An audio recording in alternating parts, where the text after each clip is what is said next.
Relax. You'd better enjoy your last moments as a bachelor. Who are those people over there? Oh, friends of hers, I think, from that newspaper she worked on. I wish she'd hurry up. I'd like to get the gang back to the newspaper. Well, that's Claire for you, even late at her own wedding. You know, I really hate the lizard. What do you mean? Well, I speak now as her editor, not as a disappointed suitor. Claire'd never make a newspaper woman, and you know it. Oh, I don't know. She dug up more hot social stuff than anyone the Tribune had had before. That takes talent. Personality, Hack, my boy, not talent. All right, so I appreciated her personality. You appreciated it. I was the one that brought her to your attention when she was only an $18 a week steno from a hick town. Remember? Very touching, Al. You can put that in your memoirs. She's marrying Hanneman now. Listen to the frustrated lovers. You know, if either of you guys had made furnaces instead of small talk, you might be in Hanneman's shoes now. Have one of mine.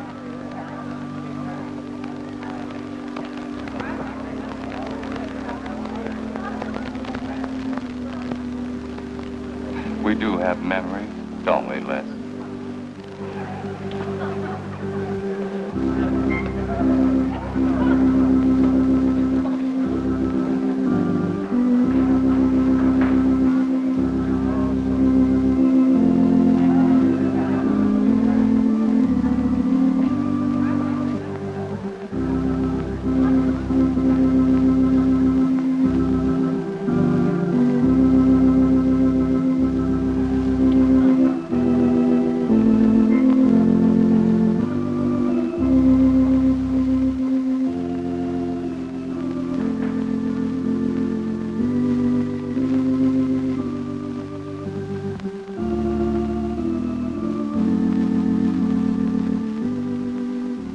Hanneman, wilt thou have this woman to be thy wedded wife, to live together according to God's ordinance in the holy estate of matrimony?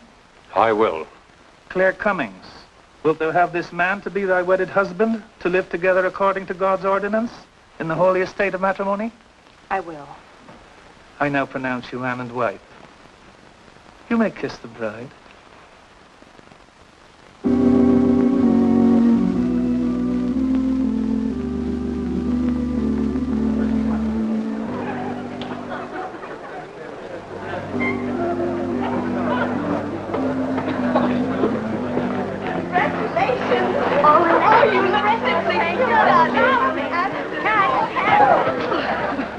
June, don't tell me I'm going to lose another employee. Don't worry, Mr. Doyle. I don't even have a boyfriend. We better go in now and cut the cake. We'll have to hurry, darling, if we expect to catch that plane. I'll be right in. I just want to say my goodbyes to a few of the gang. All right, but hurry. Thank you. Thank you.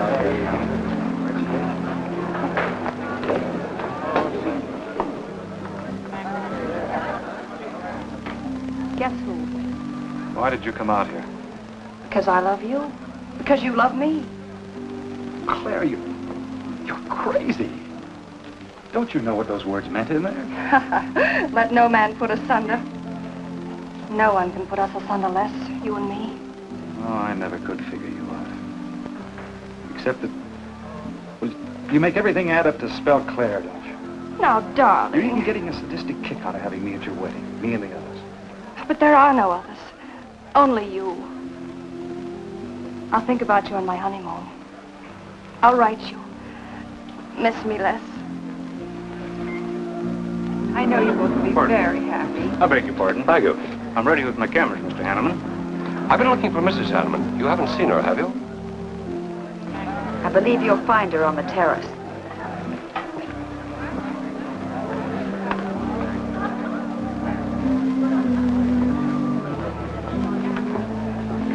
Carl, why aren't you entertaining the guests? I've been waiting for you, my dear.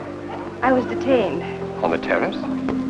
Don't you think you were being a little affectionate for a newly married woman? Darling, you're a great big old suspicious bear. That was only Les Burns. And? It was nothing. Just a friendly goodbye kiss. Les did so much to help me with my newspaper career. Why, he's like a brother. You're the only man for me, darling. Ever. They're waiting for us. Shall we cut the cake?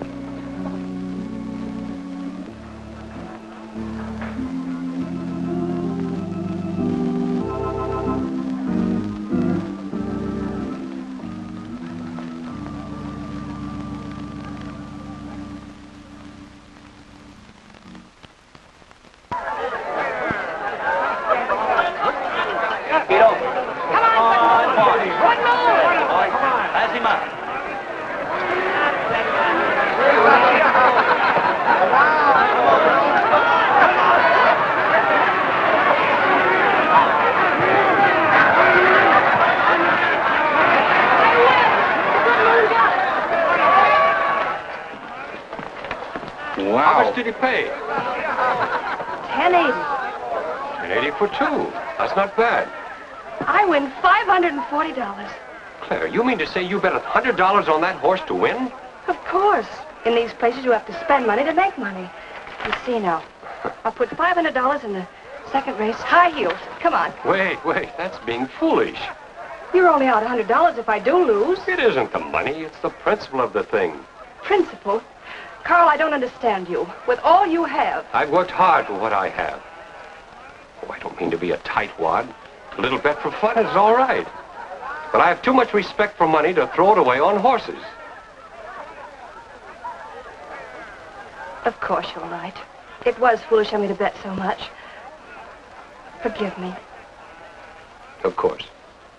Now, excuse me, I want to go cash these in.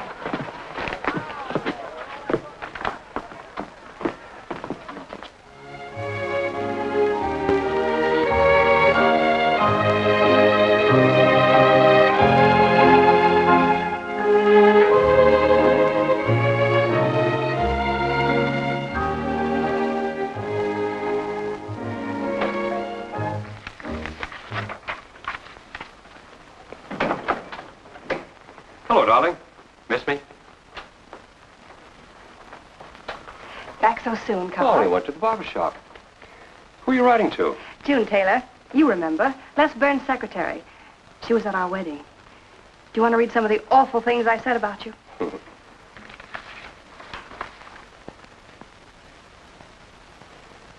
It's hard for me to believe that I'm so lucky as to have a woman like you in love with me. It's true, darling. Every word of it. I'm sorry, Claire.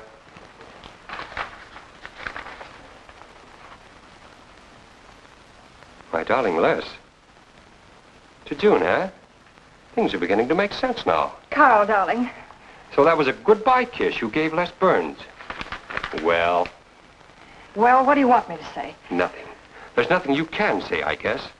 I'm only glad I found out about it now. Carl, what are you going to do? I'm going back to San Francisco. We're through.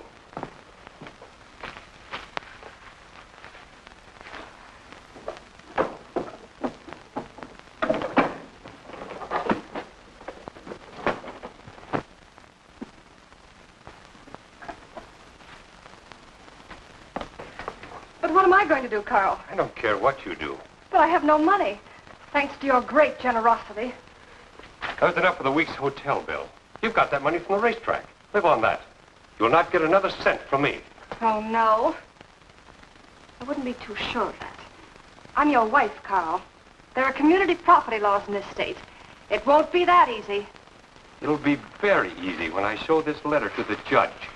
And I'm starting divorce proceedings in the morning. Oh, Carl, darling, let's talk this thing over. It's so silly.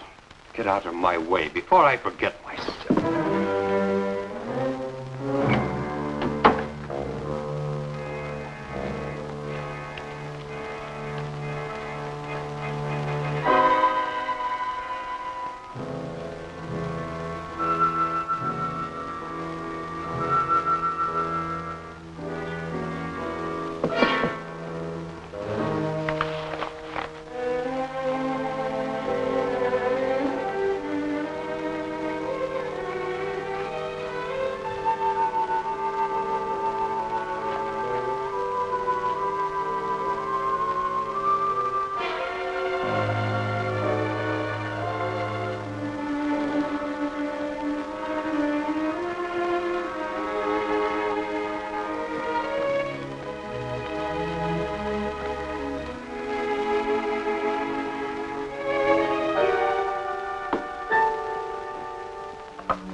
Would you please connect me with a house physician?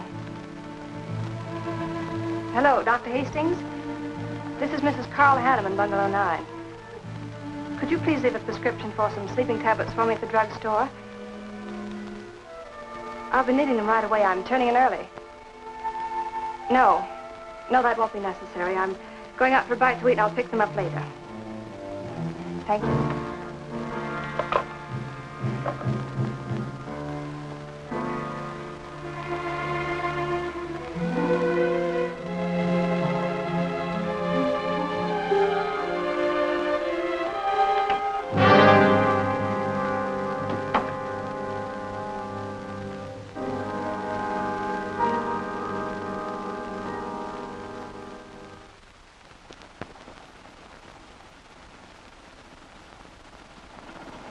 I want a new set of plugs in 42.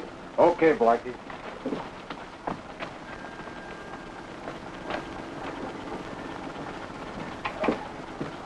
Are you Mr. Tellen? Yeah. I must reach San Francisco by tonight. I want to be back by morning. Can you make it? I can make it up and back if If what? this weather holds out and my fee is big enough. How much will it cost?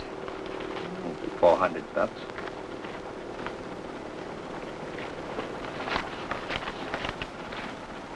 Why 5? I said 4. I know you said 4. I never made this trip. You never saw me. Understand? Sure. I don't even want to know your name. I'm glad we understand each other. Perfectly. Now, if you wait over there, we'll be ready to leave in a few minutes. Hey, Jack, roll out 41 and let's warm it up. Right.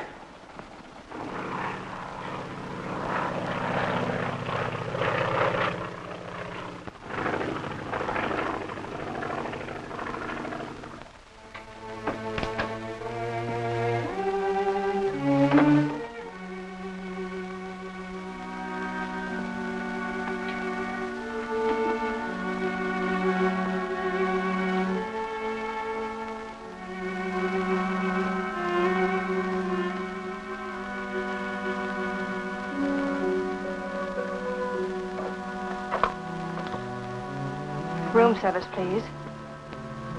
Hello? This is Mrs. Carl Hanneman, Bungalow 9. Would you please send a waiter over with the menu? Thank you.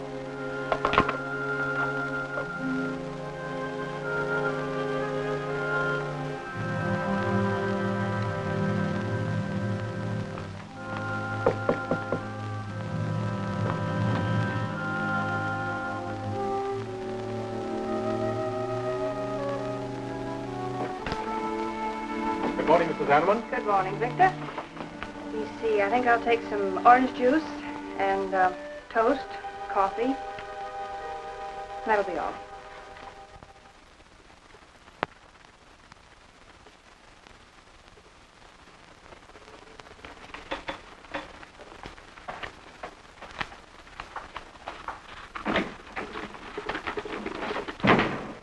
How was the ball game? That was no ball game. It was a track meet. 12-0. This all the mail today? Yes. By the way, I meant to ask you sooner, but I'm going to have a little dinner party tonight for a couple I know. You're invited if you're not doing anything. Well, sure. What's the occasion? They're going to be married soon. They're awfully nice kids. Married. And the trouble will really start. Mr. Burns' office. Long distance calling. It's Mrs. Hanneman. Hello, Claire. Hello, Les. I'm so glad I caught you at the office. How's the honeymoon? It was interrupted. Carl had to go back east yesterday. Business, he said. He wanted me to stay over, wait for him here. But I'm not. I'm coming back to San Francisco tonight. You think that's sensible? Of course not. But I'll see you again. Look, I want you to arrange a plane ticket for me. Reservations are so hard to get at this end, it'll be easy for you. All right, Claire. I'll take care of it tomorrow. Tomorrow won't do. I'm coming home tonight. Okay, I'll wire you back on the time. I know you would help me. Be sure and meet me at the airport. I can hardly wait to see you. Goodbye, Les. Goodbye, Claire. June, get a hold of Hack Doyle. Have him get me a reservation on the 8 o'clock plane out of Los Angeles tonight. It's for Mrs. Hanneman. Are you planning to meet her? Yeah. Oh, I guess I'll have to cancel our dinner party tonight.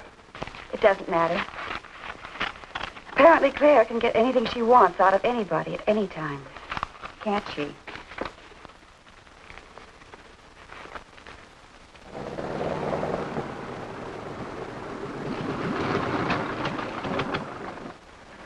I never thought I'd be back with you so soon, darling.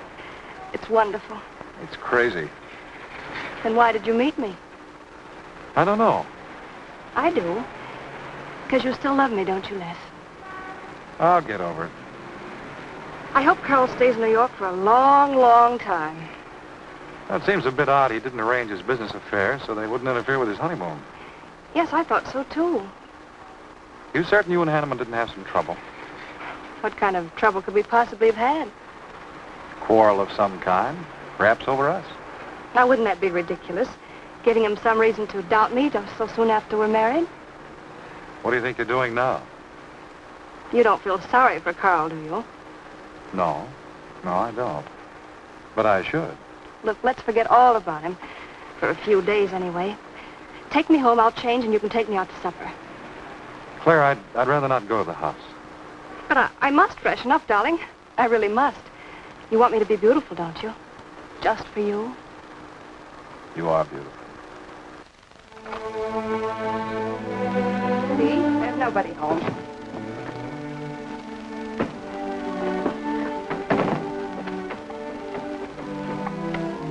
Wait in there, darling. I'll be down in a minute. Come here. Oh, darling.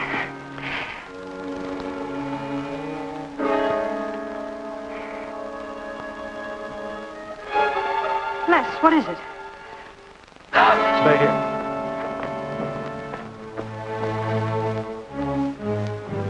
Carl.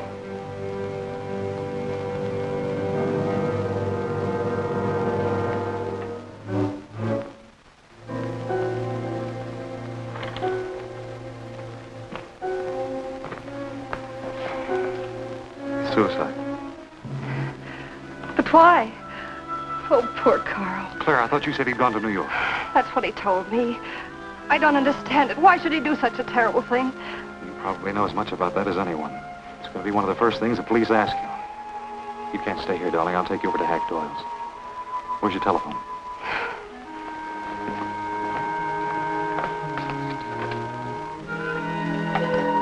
Police headquarters, please.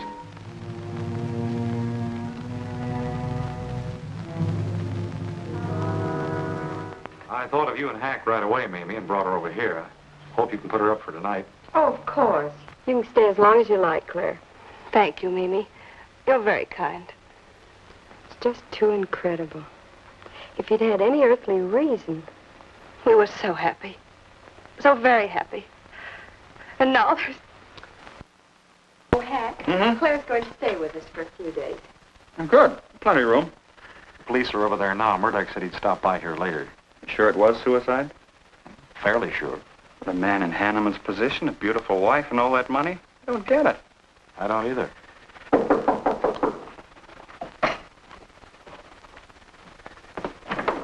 Oh, hello, Bill. Come on. How are you, Hank? Hello, Claire. Hello, Bill. Sorry this had to happen to you. Sit down, Captain. How about a cup of coffee? Thanks, Miss Doyle. I won't annoy you for long, Claire. Just a few questions, routine. You know how it is. Of course. Les gave me most of the details over the phone. Your husband, by the way, has been dead for nearly 24 hours. How did it happen that Burns met you at the airport? He didn't happen to. I phoned him from Los Angeles. How come? Well, I was arriving late and alone. I knew Les would pick me up. Do you have any theory as to why your husband came to San Francisco after telling you he was going to New York? No. I didn't know anything about the business. The gun, of course, was Hanneman's. We checked the serial number. Funny there are no powder burns on the coat. Bill, a suicide doesn't always press a gun against his body. In that case... There would be no powder burns, I know. Do you know of any reason why your husband should have taken his life? No, I don't. Anything wrong with his health? Not that I know of. But that could have been the reason. Had you quarreled? Oh, no. No, we never quarreled. Believe me. Throughout every minute of our married life, we were supremely happy.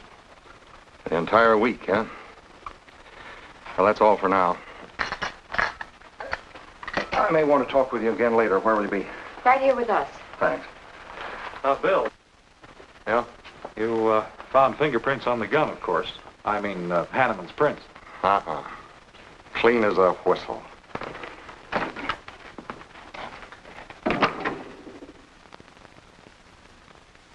Certain, Mr. Burns, that's the position you and Mrs. Hanneman found her husband?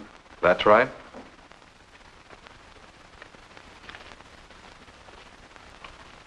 One more question, Mr. Burns.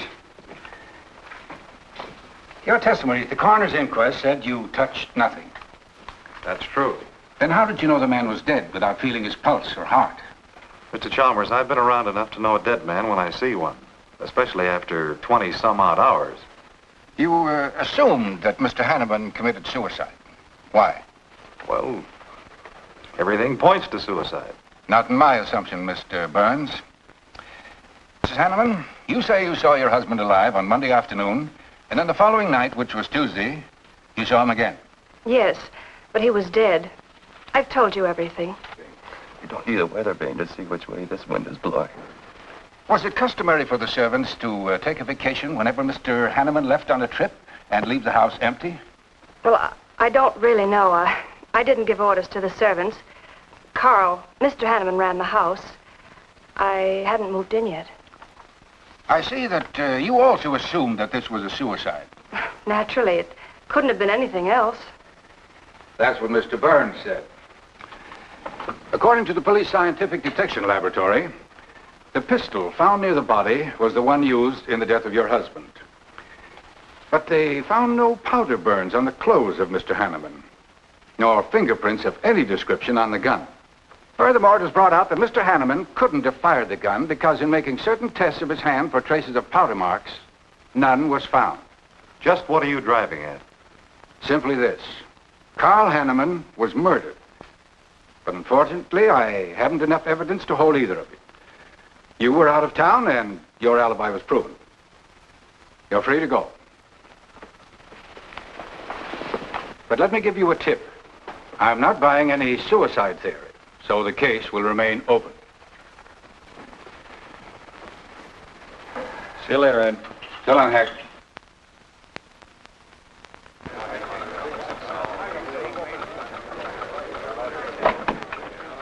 Good morning, Les.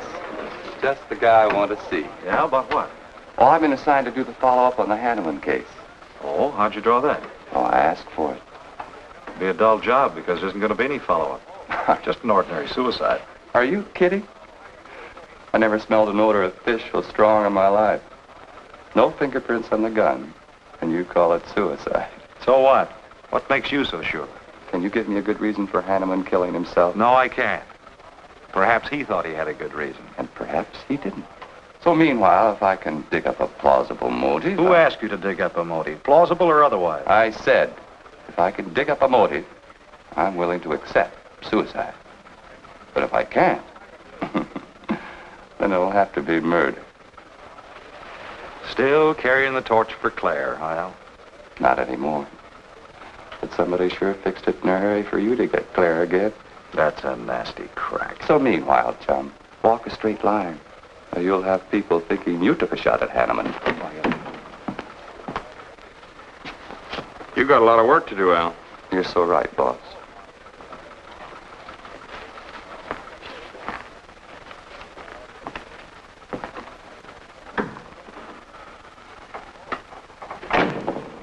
Sorry, Hack.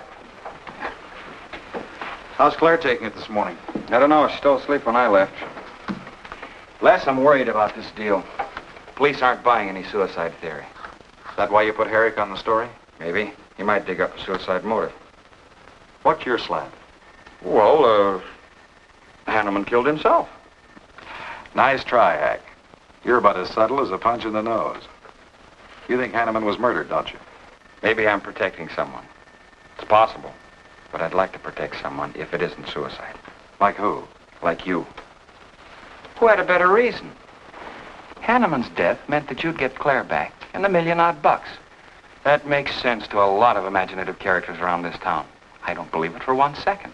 But I still think it's safer to sell the suicide theory if Herrick can dig it up.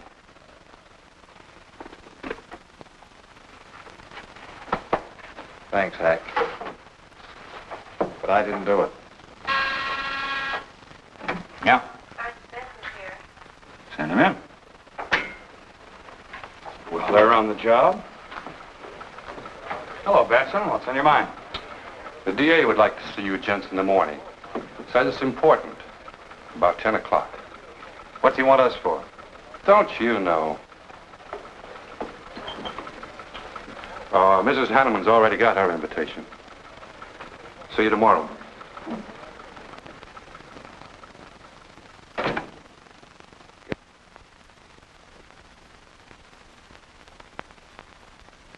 Eric really revels in pouring it on. Well, it's news. Nobody's been hurt. Yet. By person or persons unknown. Could have been worse. The DA certainly tried hard to tag it on somebody. Tell me, Hack, do you think that, well, that Claire could have shot her husband in some way? No. She was in Los Angeles the night he was killed. DA couldn't shake that, and... Good morning, everybody. I hope I'm interrupting something important. Hello, darling. You look tired. Hello, Hack, dear. Good morning, Claire. It's a pleasant surprise. What can I do for you? I came to get my job back. Starting when? No. Well, after all that's happened, don't you think you should have a little rest? Rest. Why, working will be the best thing in the world for me. It'll keep me from thinking too much about poor Carl. After all, I must carry on. My life is still ahead of me. What's the real reason? Well, I do need a little cash. I have the house and my clothes, but I just won't be able to live on the widow's compensation the court will allow me. You wouldn't want me to have to sell my clothes in order to eat, would you? Oh, no. After all, I've made other arrangements about your column. Beth Warnock's taking it over. You are still the boss, Hack. Les, darling, wait outside for me. I'll be out as soon as I've had a heart-to-heart talk with Hack. I know. You might as well say yes, Hack. I've had these heart-to-heart talks.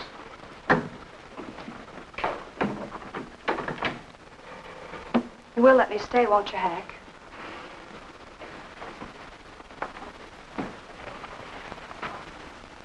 Yes, but I was hoping you wouldn't ask it.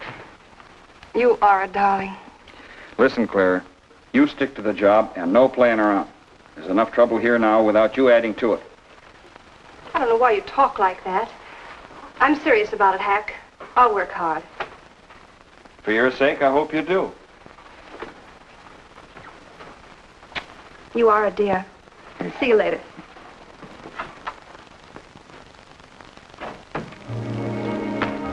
Well, see you later, Al. All right. Hopefully you're friends. Yeah, old friends.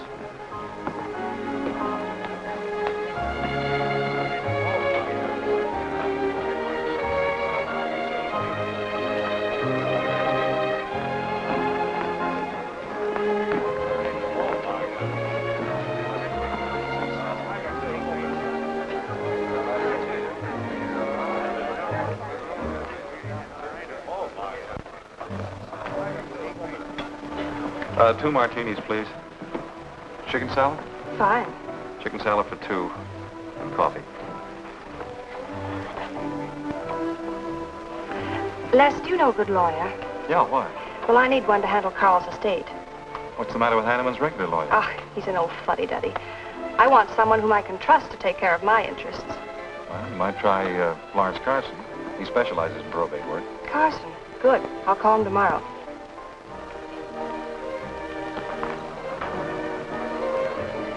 Do I know that man over there? You should. It's Stanley Mason. Our paper's backing him for Congress. Of course. Why, the pictures on his campaign posters don't do him justice. You know, I never could figure that guy. Every time I see him, he's with a different girl. So? Oh, we'll have 4 Manhattans. Make them half French and half Italian vermouth. We'll order later. I'll look after them personally, Mr. Mason. Thank you. Stanley, isn't that Hanneman woman over there? Yes, she's very attractive, isn't she? Well, if you like the type. Why wouldn't he be a good man to handle the estate? No. He's too tied up with his election campaign. What are his chances, Les? I'm going to Washington. Pretty good. Why? That makes him important. I've got to have someone with influence.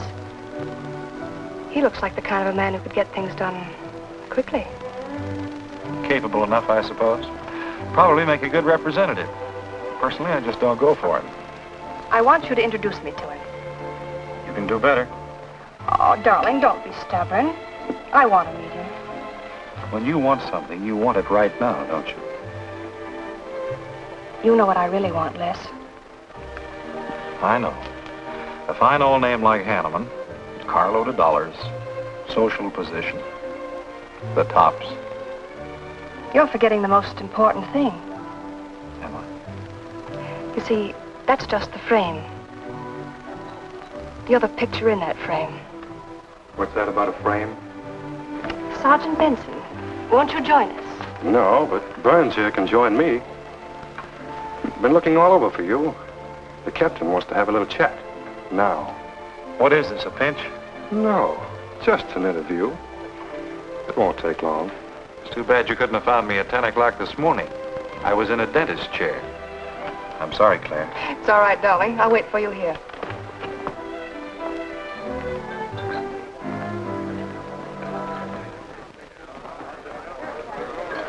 Violet.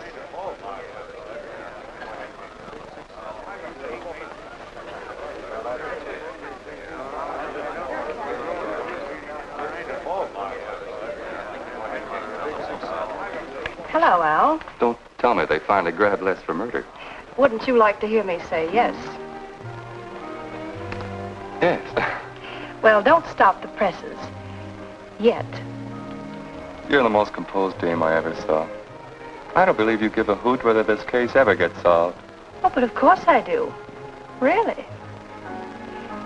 Say, Al, how well do you know Stanley Mason? Quite well. I've planted some of his propaganda. You can do me a favor. A big favor. I want to meet him. Might be a good idea. I remember I once introduced you to a fellow by the name of Les Burns. Promptly lost you. Excuse me.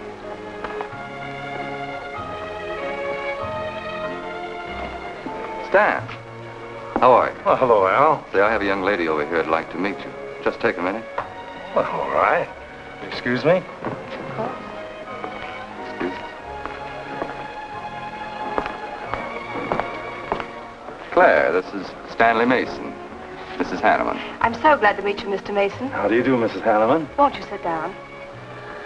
Sorry, I can stay but a minute. I know you think me rather forward, but being an attorney, you can understand my predicament. I'm desperately in need of someone to administer my late husband's affairs. I thought perhaps you could help me. Well, I hadn't intended on taking on any more work this summer. My campaign requires so much attention. However, supposing you come to my office at, say, 4 o'clock, we can at least talk it over. Oh, thank you. I would appreciate it. Here's the address. So, until then... Oh, excuse me. Sorry. Thank you, Al. Don't mention it.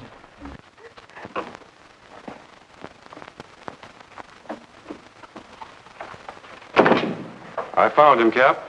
Right where I expected. With a grief-stricken widow. Only if she's grief-stricken... Skip it. Bless my boy. Have a seat. Last time it was hello, Burns. Today it's Les, my boy. What do you want? You know, I just wanted to chin a bit with you. Oh? I didn't know I was that interesting. You live out in the Hanneman neighborhood, don't you? No, and you know it. But you go out to that neighborhood quite often, don't you? Yeah, so what? To visit friends. Oh, sure, that's right. There's Hack Doyle and his wife, June Taylor. Say, there's a clever little girl, huh? Your secretary, huh? Since when have you become so interested in my secretary? I thought you were a happily married man. Weren't you out in that neighborhood the night Hanneman was shot? Monday night? No, I wasn't. I played gin rummy with the boys in the press room. Went home to bed about 10 o'clock. He read the testimony, did the checking. Come on, Murdoch, what's on your so-called mind? Funny, we can't find any record of where you were between 10 o'clock and 8 the next morning when you had breakfast at Drake's coffee shop. Nobody saw you around your apartment house. Nothing so strange about that. People in my neighborhood mind their own business. I spent the night sleeping. You got an edgy temper today, Les. Aren't worried about anything, are you? I'm annoyed. Until you and the DA get this thing settled, nobody will get any rest. We may have the answer quicker than you think. The police expect to apprehend the criminal within 24 hours. Shall I quote that? You can write out the gags, Burns. You've been crazy about Claire for a long time, haven't you? That's right. You thought she was going to marry you. Then she married Hanneman. That must have been quite a jolt. I won't deny that either. So you must have been pretty sore at Hanneman for beating your time. All right, I suppose I was. You know, Burns, you've given out with all the motives a man needs for killing another. You don't need motives, Murdoch. You need evidence. Evidence? You just told me that you weren't near the Hanneman home last Monday night. I wasn't. And how do you account for your cigarette case being found on the Hanneman garden, still wet from Monday night's rain? I don't have to account for anything. To throw cold water on your mastermind, I tossed that away right after the wedding. Anything else you want to know? No, that's enough. Next time, be more careful when you talk to the captain. Listen, Mr. Benson, if I've hurt the captain's feelings or yours, arrest me. And I can sue, and you'll be back writing tickets for jaywalkers.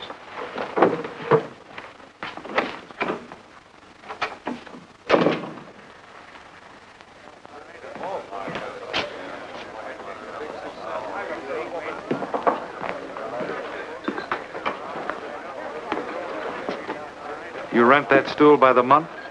Well, Lester. Where's Claire? Oh, Claire isn't here. She had an appointment. Did she go back to the paper?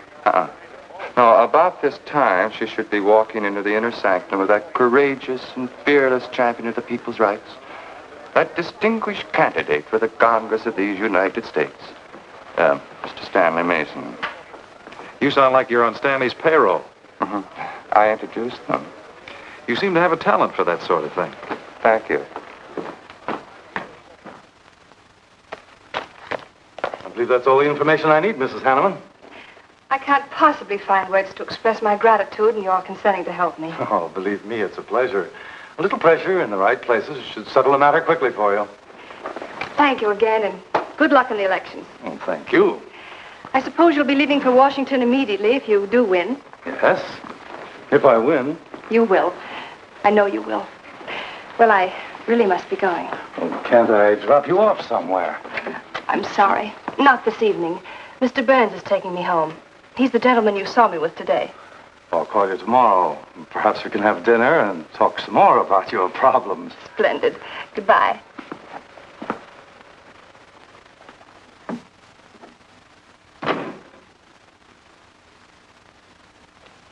Look, Claire, don't you think you ought to stay over at Hackdale's a little longer?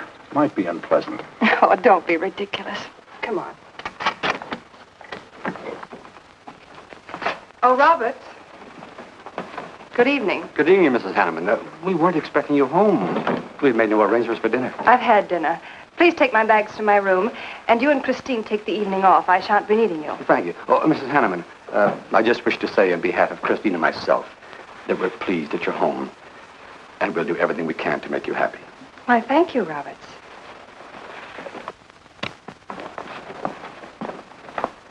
Well, come in, darling.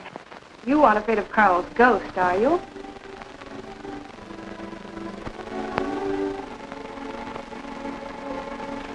You'll never be happy here, Claire.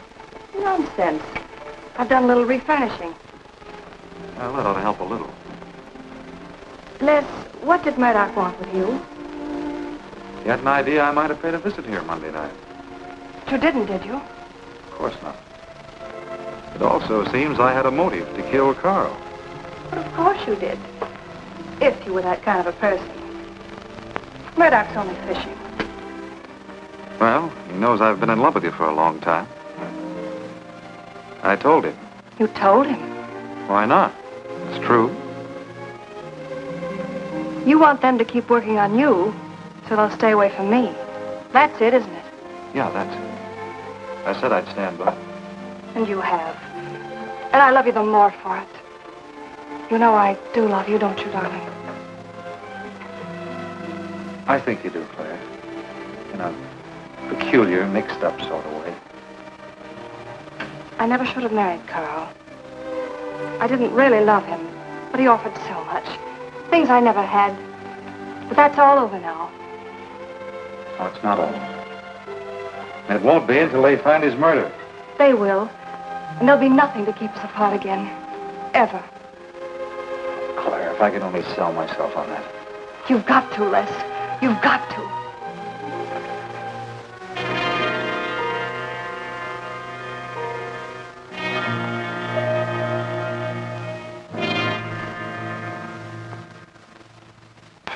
That little tidbit straight from the horse's mouth brings us to the 3-0 mark for today. See you around about this time tomorrow. Les Burns. You're pretty sharp today. That's the best column you've done in 2 weeks. Thanks. You say so, it must be all right. Hi, pal. Hello, Harry. Hear about your girlfriend? They dragged her in this AM. Murdoch and the DA gave her quite a going over. No use charging to the rescue, Les. Stanley Mason already beat you to it. What do they want with her, Al?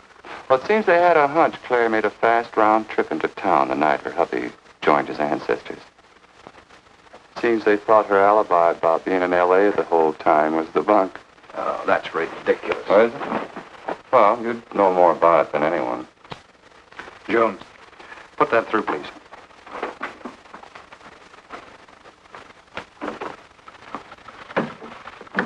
Okay, Al. You're so much smarter than Murdoch. Spill it.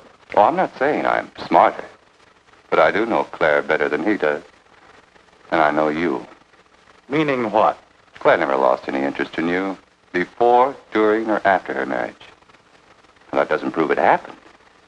With all that wampum at stake, this whole thing could have been planned weeks ago by both of you. I'm fed up with your dirty cracks. Now get out! Wait a minute. Look, Junior, one of these days I'm going to be too late and you're not going to have any teeth.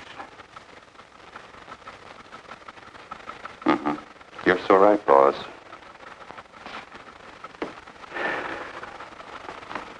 What's wrong, Les? Nothing. Forget it. The way you want it? If anybody wants me, I've gone for the day. Have one for me, too.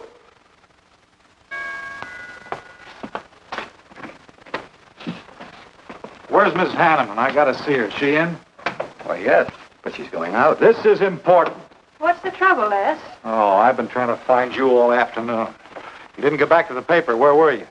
I was with Mr. Mason. We were talking over the estate. Oh. Looks like you got some more talking to do.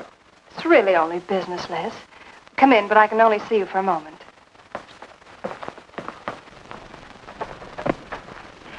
You've taken on quite a package tonight, haven't you, Les? Well, I've had a few drinks. Sitting over at Renard's. Been thinking things. Crazy things. About me? Yes, you. Murdoch and the DA asking you all those questions. It's nothing to be disturbed about. I'm not so sure. Why do you say that?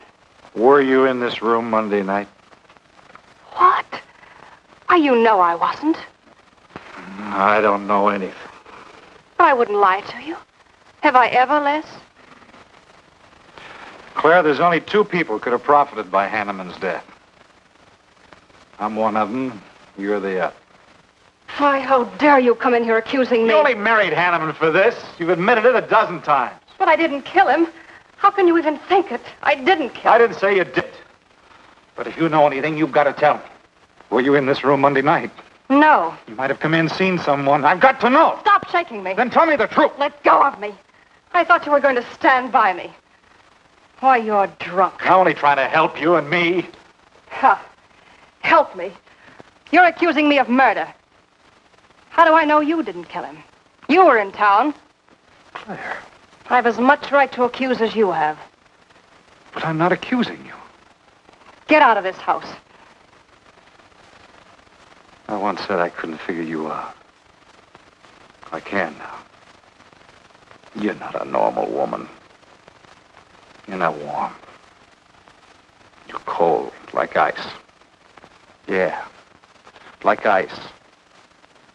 Blonde ice. Get out of here.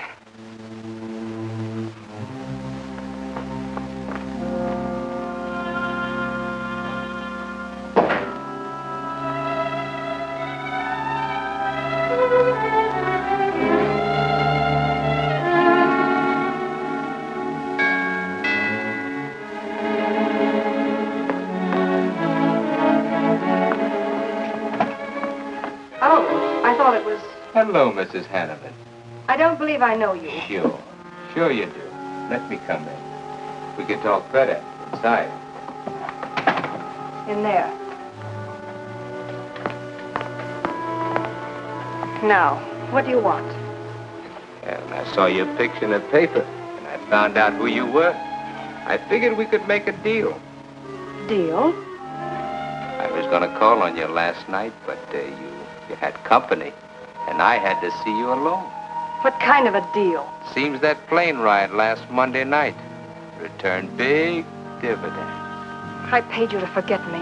I thought I could trust you. Sure you can trust me. But it's hard to forget murder for any $100. Why, you dirty double... I don't like that word. All right, we'll forget what happened to Hanneman. I'll go along with you on that suicide story. That is providing there's a little consideration of, let's say, 50 grand. $50,000? Why, I don't have that kind of money. This estate's in probate. I won't receive a thing for months. I can wait. But in the meantime, I'll take this. I know a little man who'll lend me money on it. All right. All right. Just don't come near this house again. But I will keep in touch with you. Quick, out the terrace door.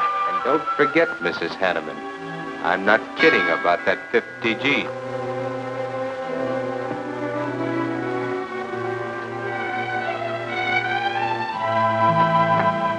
I'll get it, Roberts.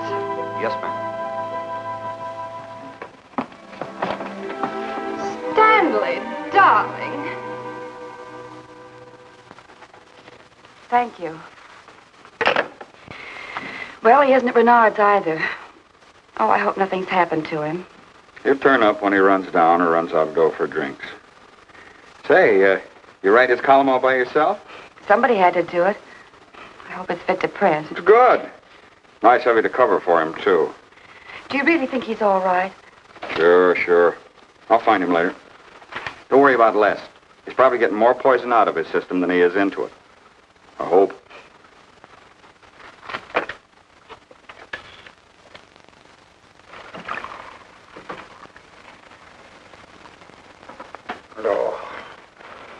Oh, June. Oh. See if you can give me another head, will you? This one's not going to do me much good. You certainly had a little trip for yourself. I guess so. What day is it? Tuesday. Holy mackerel. What happened to Sunday and Monday? I took care of them for you. Oh, you would. Who found me, Hack Doyle? No. Claire. Claire? Mm-hmm. You were trying to convince the doorman at the top of the mark to let you out on the roof. It was the only way to the moon. Oh, brother. The moon? Looks like I wanted more than a little trip. Here, drink this. It'll make you feel better. Guess I've been the horrible example, huh? You no doubt thought you had a big reason for getting tight. Yeah, I had to get away from something. Something wasn't good for me. Have any luck? I don't know. I'm never going through this again, I can assure you of that. June. Well, I guess I'd better get back to the office. Well, thanks a lot for looking after me, June. I'll be down after a while, if I can make it. Don't hurry.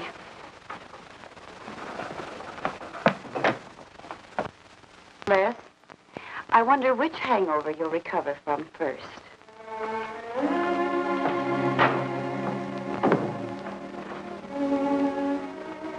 I thought we were all washed up, Claire. Les, for everything I said the other night, I'm terribly sorry. I guess I was a little mixed up myself. Forgive me, darling. I must have been out of my mind to say such awful things to you. I realized the truth later. You were afraid for me because you loved me. That was it, wasn't it? Yeah, maybe it was. I just couldn't believe that... Look, let's forget all about it. We know there's nothing to worry about. There never was. We know that, don't we, Les? Sure, Claire. Sure.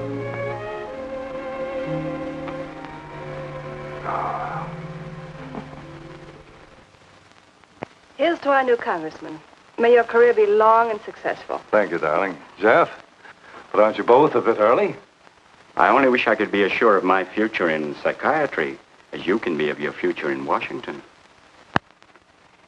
Doctor, you were analyzing me at dinner, the workings of my mind. Do go on. It's very interesting. I've never been psychoanalyzed before, and your deductions amaze me. Claire, I warn you, if Jeff continues, he'll have you convinced you're batty. Simply because your father ran away with another woman and your mother was relegated to hard work. Stanley doesn't quite believe in the powers of psychoanalysis, Mrs. Hanneman.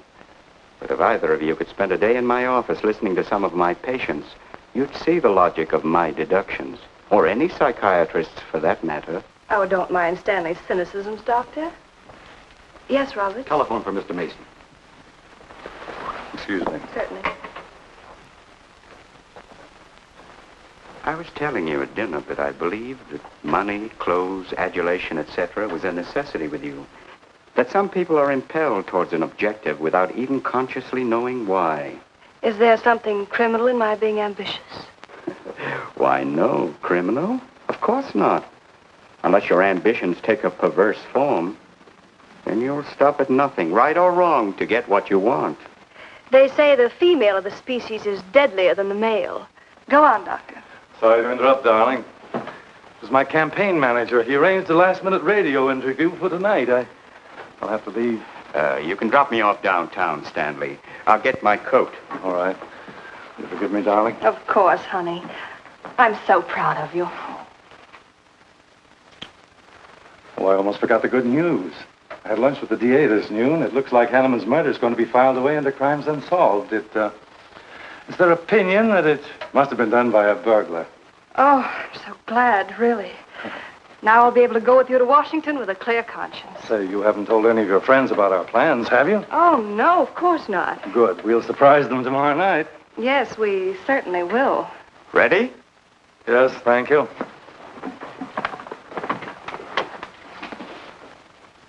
Good night, Claire. Good night. Mrs. Hanneman, please don't take my mental probing too seriously. You're a very charming hostess. So don't worry. I never worry. Good night. Good night.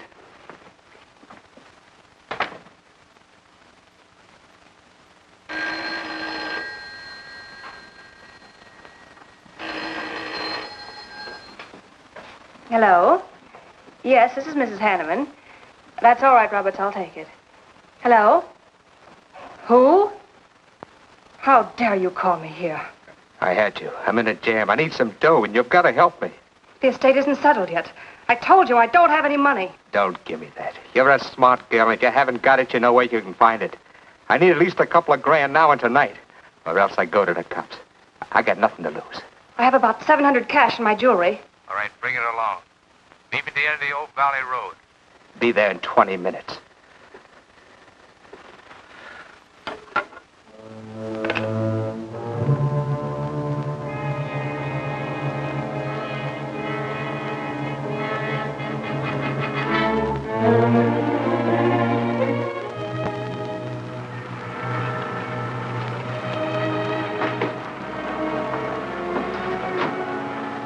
Did anybody follow you? No, Then stop being nervous. I'm not nervous. You are. All right, give me this stuff and let's see if I can use it. These look all right.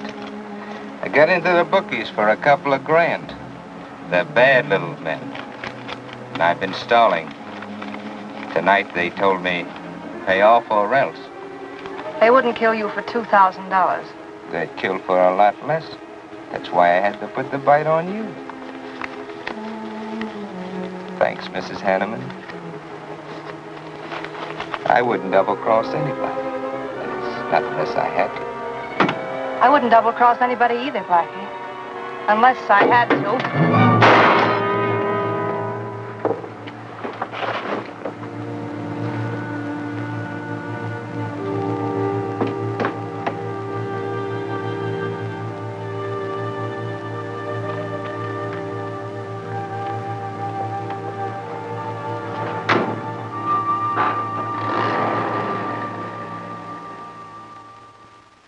first returns have been received from the 12th precinct. Mason, 311, Jeffers, 282, and Allen, 91. That just about cinches it. If I can do that well in the 10th, I can carry them all. My gratitude, Doyle. Without your paper in back of me, I wouldn't have had a chance. Think nothing of it, Mr. Mason? We're glad we backed the right man. Well, it looks like you're in, Mr. Mason. Congratulations.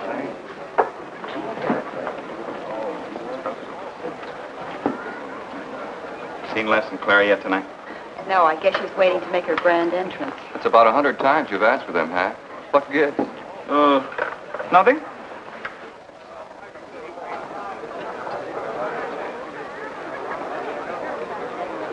Mr. Doyle, looks like we have a new congressman. Yes, it does. I'm sure he's going to be a good one. I hope so. We backed him. Hello, Claire. Hi, Les. Hi, Hank. Well, good evening, Claire. You look stunning, as usual. Thank you, Stanley. Oh, hello, Les. Thanks for being Claire for me. Big night, huh? In third place is Jeffers with 162, Allen with 142, and Mason 300 even. That's how big it is. Come on, Claire. I want you to meet some folks. You'll find drinks in there.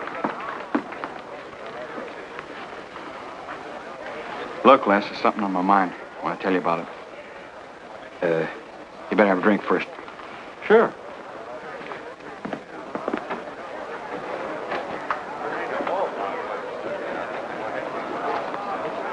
Hi, folks. How's the brawl? Well, at least the liquor's good. Well, Junie, aren't you a pretty thing tonight? Well, it's about time you noticed me. The trouble with you men is you always have ink in your eyes down at the office. Have a fresh one? No, thank you. This will do. Les. I'll talk to you for a minute. Excuse us.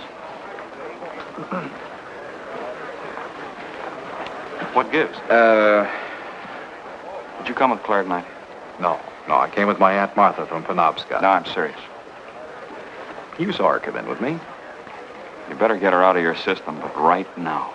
What are you talking about? Things are fine with us now. She couldn't be sweeter. You should have seen her earlier, helping me get things ready for that little party up at my place tonight. How about a speech, Mr. Mason? We haven't had one. Come on, Stanley. Yeah, give us a speech. That's all I need. Now, wait a minute. Speech, all right. If you want a speech, you shall have it. Ladies and gentlemen, I want to introduce to you a very lovely young woman, better known to you as Claire Cummings. I am happy to announce that she's bestowed upon me the great honor of consenting to become my wife. This is a dirty, low-down trick, but I'm glad it's happened. Someday I'll tell you why.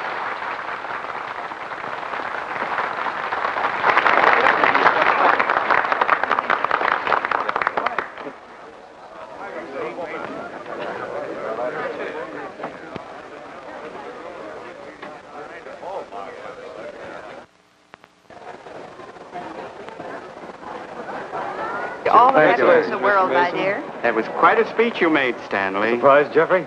Aren't you going to congratulate us, Doctor? It's customary. Hate to take you away at this moment, Stanley, but there's something I must talk to you about. It's important. But of course, Jeffrey. Will you excuse us? I know you'll enjoy living in Washington. When do you plan to have the wedding?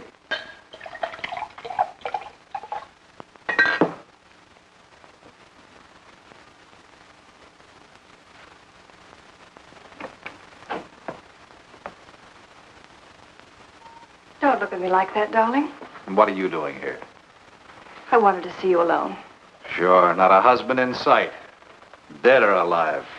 I didn't have a chance to explain. No one can put us asunder, Les. You and me. It was more effective last time with wedding music, remember? Oh, you're cruel.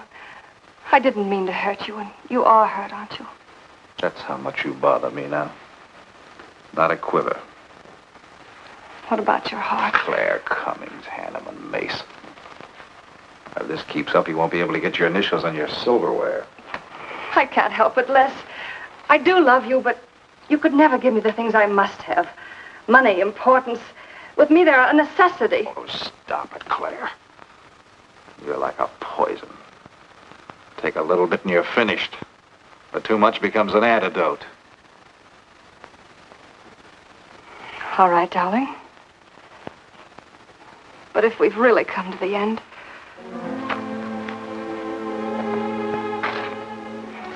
Stanley. Do you mind, Burns? I'd like to say something to my fiancée alone. Not at all, Mr. Mason. Not at all. Go right ahead.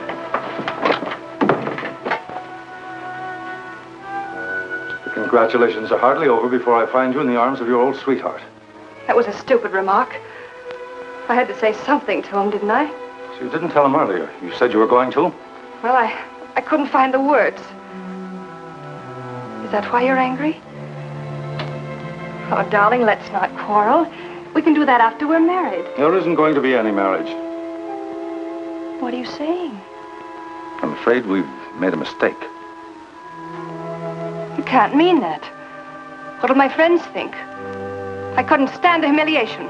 Oh, you'll get over it quickly enough, as quickly as you did your other marriage. Why are you talking this way? What did that phony doctor tell you? That's not important. We've made a mistake. Now let's forget it, shall we? But you can't throw me over. I've looked forward. I've planned. You're taking me to Washington with you. Away from these people, these memories. I've got to go with you, Stanley. No, I'm sorry. It's final. You ought to see a doctor, Claire. A doctor like Jeff.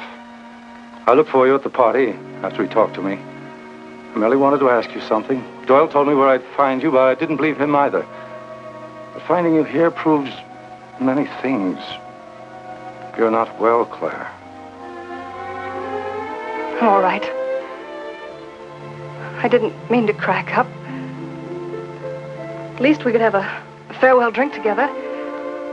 No hard feelings, really. Why don't you fix some for us? I must say you're being regular about it.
Claire! What have you done? I did nothing. You killed him, Les. I killed him? Don't you remember? You came in just a few minutes ago. You saw us talking. You looked funny. Crazy. You said you were going to kill Stanley because he stole me from you. So you picked up the knife and you stabbed him. You're out of your mind. No, I'm not. You're insane. No. No, I saw you do it. You dropped the knife and you ran out the door. I tried to stop you. Came in just a few minutes later. Right now. You murdering little idiot. Les, don't! Mason, you won! Alan just conceded the election! You're going to... You're gonna go. You made it on its minute right there.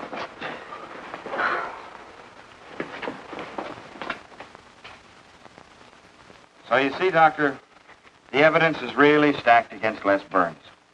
I and the others feel that he's absolutely innocent. Now, I asked you down here to see if there wasn't something you could do to help us prove Les is innocent and Claire's guilt. Because just as sure as my name is Hack Doyle, she's framed him. I agree with you 100%. I am positive that Mrs. Hanneman killed Stanley. But because of her testimony and finding the knife in Les's hand when you arrived at the scene, the police could come to only one conclusion. Surely there's something you can do to help him. He's innocent. I know he is. Look, you were once connected with a big city police department. Then you must have run across cases of this sort. I know now that Claire Cummings is a nut if I ever saw one. Yes, you're right, Mr. Herrick. I'll at least have a try at it.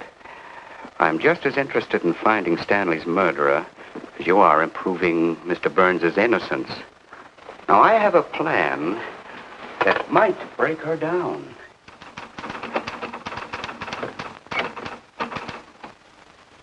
Well, good morning, Dr. Clippinger. To what do I owe the pleasure of this visit? It's no pleasure for me, Mrs. Hanneman, I assure you.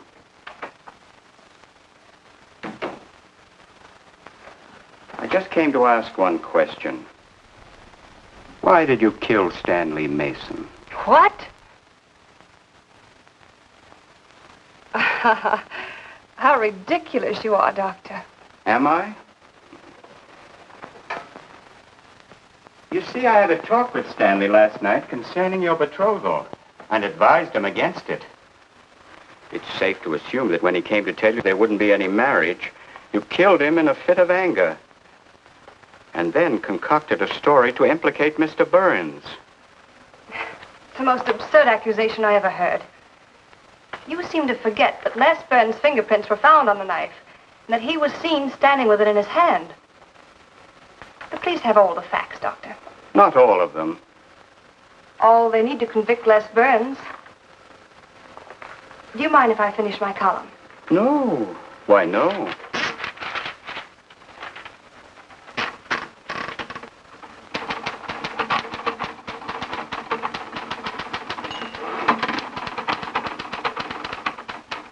I suppose you'll tell the police I killed Stanley and give them that fantastic story to back up your accusations. It won't sound so fantastic to them, Mrs. Hanneman. I discovered one or two other flaws in your story. They'll laugh at you. It's insane. Absurd. Oh, you're wrong. You see, I've spent my life delving into distorted minds like yours. I worked for the police for many years as a consulting psychiatrist. You sound more like a hypnotist. And I'm quite fed up with your insane theories. Now, Doctor. Looking for something, Hack? Police are on their way. Police? What for?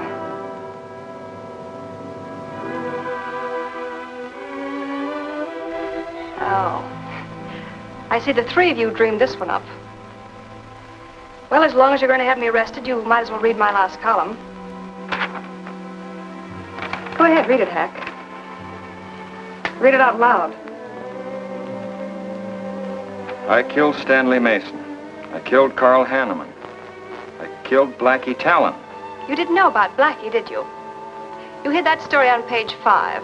Unsolved robbery and slaying. I killed Stanley Mason because he no longer wanted to marry me. Stanley Mason was the top of the ladder for me. The top rung. I had money. And now I was going to have position. He was taking me to Washington with him. I could leave then without making the police suspicious. Clever of me, wasn't it? Why did you frame Les Burns? Why? Because he caught me with blood on my hands. Because at last even he had discarded me. I never loved any of them. You, Al, Hanneman, Mason. But Les, I wanted to hang on to him. He was of no use to me, but I couldn't let him go. Maybe I did love him. Hello. Miss Cummings? No, she's off. I'm glad you confessed, because you never could have gotten away with it much longer. I would have, but for you, Dr. Clippinger. You with your slimy scientific snooping. As soon as you came in, I realized it was you who turned Stanley Mason against me. You sent him to his death just as much as I. Sit down, Claire. Why, but for you, I'd have everything I ever wanted in life. I hated you because you were the first man who ever saw inside my mind. And I'm going to kill you. Let go of my arm!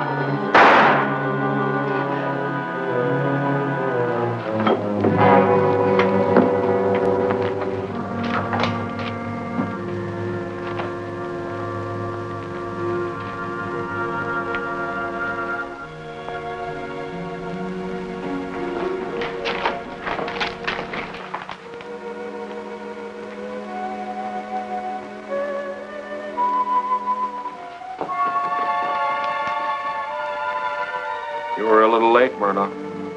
Well, it was probably better this way. I can scarcely believe it. A woman as beautiful as that. You didn't know her very well. None of us really knew her very well.